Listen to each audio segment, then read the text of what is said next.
Hinawakan ko ang ari niya at sobrang lagkit nito at inamoy ko. Napakabaho. Magandang araw po sa inyo, Ate Lai, at sa iyong mga taga-subaybay. Gusto ko lang po i-share ang aking storya dito sa page nyo, Ate Lai. Tawagin nyo na lang po ako sa pangalang Angel. I'm 40 years old at may na anak. Simulan ko po ang aking kwento noong magkakilala pa lang kami nang naging asawa ko. Nagtratrabaho po ako sa Manila nang makilala ko ang asawa kong sundalo. Tindera po ako, Ate Lai, sa gulayan nang mamili po ang asawa ko at siguro natipuhan niya ako at kinuha niya ang CP number ko. Binigay ko naman agad dahil nagwapuhan po ako sa kanya din. Hindi nagtagal nang text po siya agad at nagreply naman ako. Fast forward, Ate Lai, naging magka-text kami at niligawan niya ako sa text at pinupuntahan niya ako sa trabaho ko at dinadalhan ng chocolate at prutas. Sa ganong ginagawa niya, Ate Lai, nahulog ako sa kanya hanggang sa niyaya niya ako. Mag-date kami, nood sine at pasyal sa mall at sa tinagal-tagal na ganon kami, niyaya niya ako magmotel kami, pumayag ako, Ate Lai, hanggang sa paulit-ulit na kami nagmomotel, Ate Lai, at sa kalaunan, nagbuntis ako. Natakot ako, Ate Lai, kasi baka may asawa siya, kasi karamihan ng kaibigan ko ng time na yon, may mga BF na sundalo at may awa. Kaya yun din, naisip ko baka may asawa siya. Sinabi ko sa kanya, Ate Lai, na buntis ako, natuwa naman siya.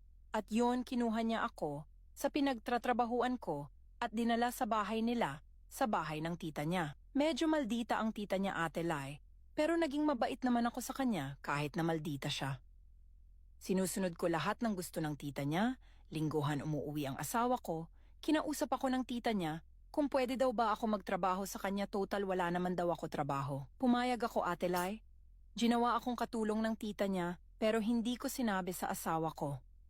Pag dumadating, umaakting ako na hindi katulong sa bahay na yon, pero pag aalis siya, katulong ako. Hanggang sa magkaroon nga ng party, Ate Lai, sa bahay ng tita niya, hindi ko alam na dadating pala ang asawa ko nung time na yon.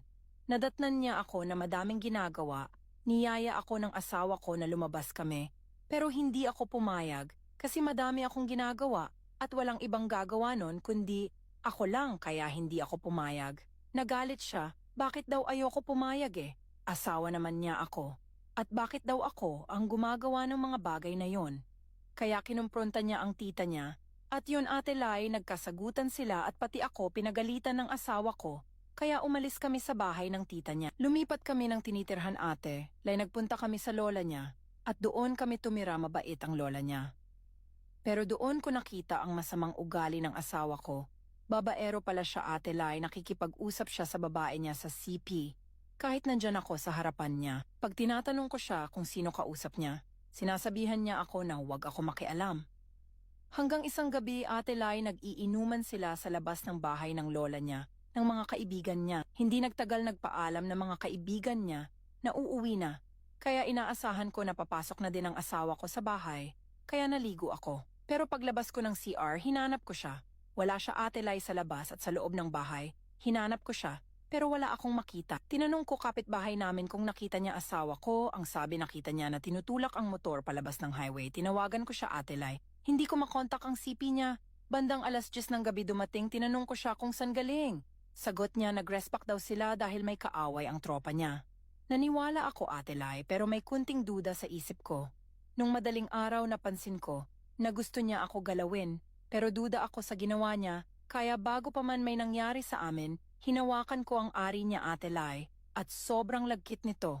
At inamoy ko, Ate Lai, napakabaho. Sabi ko, may ginalaw ka kagabi na ibang babae, ano? Hindi siya sumagot, means oo. Umiyak na lang ako, Ate Lai, tapos ng umaga na may tumawag sa CP niya. Ako ang sumagot, hindi ako nagsalita. Yung babae una nagsalita. Sabi niya, ang yummy mo kagabi ah. Doon, Ate Lai, nagwala ako sa galit pero wala akong nagawa kundi umiyak na lang. Nagsorry siya, Ate Lai, at pinatawad ko naman agad. Fast forward, Ate Lai, simula nun palagi na niya ako niloloko pa ulit-ulit. At sinasaktan na niya ako. One time, Ate Lai, bagong panganak ako, sinaktan niya ako. At pinupuntahan niya ang babae niya. Na alam ko at sinasabi pa niya na pupunta daw siya doon.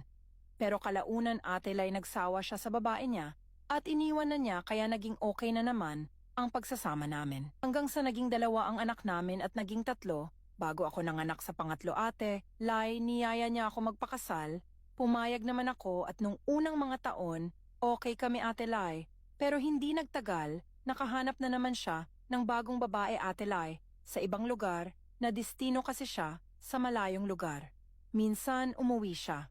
Ate Lai, pagdating niya, pinakialaman ko sipi niya habang tulog siya at nakita ko ate, Lai ang convo nila nakipagkita pala siya ate Lai. Bago siya umuwi sa akin sa babae niya, napakasakit. Pero binaliwala ko na lang na naman parang nasanay na ako na lagi niya ako.